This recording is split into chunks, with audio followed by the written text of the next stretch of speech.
ప్రమోషన్స్‌లో మీరు సమంత గారితో జుట్టు పట్టుకొని కొట్టేసుకునే రేంజ్ సీన్ ఉంది అని చెప్పన్నారు. అది ఉందా? డిలీట్ అయిపోయింది? ఊరికే చెప్పానండి. అలా చెప్తే వస్తారని థియేటర్‌లోకి.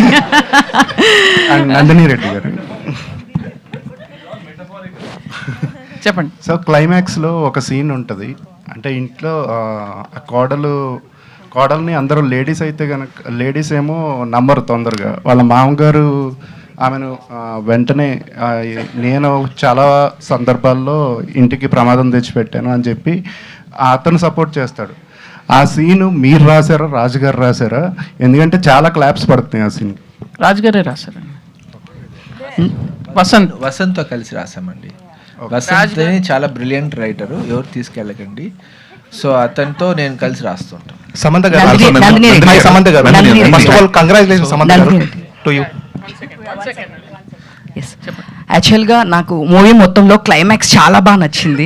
సో క్లైమాక్స్ మీరు అంటే అంత ఈక్వల్గా అనిపించింది. అంటే జనరల్గా ఇదంతా ఉమెన్ సెంట్రిక్ మూవీస్లో ఇలాంటి క్లైమాక్స్ ఇప్పుడు వరకు నేను ఎప్పుడూ చూడలేదు నాకు ఉన్న నాలెడ్జ్ ప్రకారం.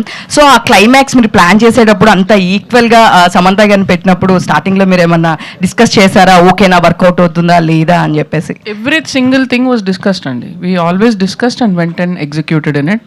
ఇన్ఫ్యాక్ట్ క్లైమాక్స్ చేసేటప్పుడు we were doing multiple setups. ఎందుకంటే we had very little time to shoot, budget, number of days in house. నాకు కొంచెం కఠోరంగా చెప్పేవారు, రాజు గారికి కొంచెం మర్యాదగా వార్నింగ్లు వెళ్ళాయి. కానీ ఇంకా మేమిద్దరం పొద్దున్నే సార్ ఇట్లా వార్నింగ్లు వచ్చినాయి ఏంటి అంటే సరే ఇలా ప్లాన్ చేసుకుందామని మేము అనుకుని వర్క్లోడ్ డివైడ్ చేసుకొని ఫినిష్ చేసాము క్లైమాక్స్.